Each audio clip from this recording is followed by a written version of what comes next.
چلو مجھے بات اپنی بھی یاد آ گئی کہ یہ بیٹیاں کتنی پیاری ہوتی ہیں۔ میں نے گھر میں بیٹھا تھا، فراغت تھی، تو مجھے اس کھیل کا نام نہیں یاد کہ وہ بچے کیا کھیل رہے تھے۔ وہ کو پرچیاں ڈالی تھیں، ایک پرچی پہ لکھا تھا بادشاہ، ایک پہ لکھا تھا وزیر، ایک پہ لکھا تھا قاضی اور ایک پہ لکھا تھا چور۔ ان چار پرچیوں کو بند کر کے نہ پھینک دیتے، پھر سارے ایک ایک اٹھاتے تھے۔ اب جس کے حصے میں بادشاہ کی پرچی آئی وہ بادشاہ بن گیا، جس کے حصے میں قاضی کی آئی وہ قاضی بن گیا، جس کے حصے میں وزیر کی آئی وہ وزیر، اور ایک کے حصے میں آنی ہے چور کی۔ تو پھر جس کے حصے میں چور کی پرچی آنی ہے اس کے لیے پھر بڑے سخت معاملات ہیں، بادشاہ سلامت اس کو جو چاہے حکم دے۔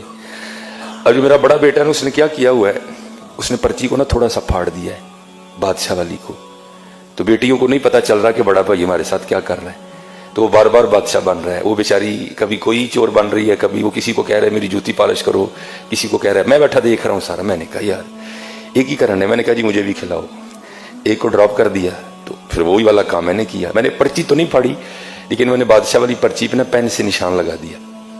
اب 2-4 بار بادشاہ بن کے میں نے اسے خوب کام کروایا۔ تو میں نے کہا چل یار ہوں بچیاں بھی بادشاہ بنائیے۔ تو میں نے اپنی بڑی بیٹی کو کہا کہ یہ جس پہ نشان لگا نا تو نے یہ پرچی اٹھانی ہے۔ اب بادشاہ والی اس نے اٹھا لی، تو میرے حصے میں آ گئی چور والی پرچی۔ اب سب نے بتانا تھا کہ کیا پرچی آئی ہے، سب نے بتایا۔ تو اینڈ پہ نا مجھے سارے کہتے ہیں جی بابا آپ کیا بنے ہیں؟ تو میں نے کہا جی میں چور بنا، میں حضور کے ممبر پہ بیٹھا ہوں، میں جھوٹ نہیں بولوں گا۔ میری چھوٹی بیٹی رو پڑی اور میرے گلے لگ کے کہتی میرے بابا چور نہیں ہے۔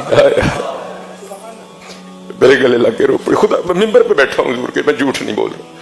حالانکہ میں ایسی باتیں نہیں سناتا، یہ آپ کی دلجوئی کے لیے سنا رہا ہوں کہ بیٹیوں کے لیے کبھی ایسا فکرہ نہیں بولنا، یہ رحمت ہوتی ہے۔ میں ممبر پہ بیٹھا کہہ رہا ہوں، میرا اللہ گواہ ہے اس بات کا، میں ایسی باتیں نہیں سناتا۔ وہ میرے ساتھ لگ کے نہ رو پڑی، حقیقتاً رو پڑی، اور کہتی میرے بابا چور نہیں ہے۔ یہ رحمت ہے، بیٹیوں سے محبت کرو۔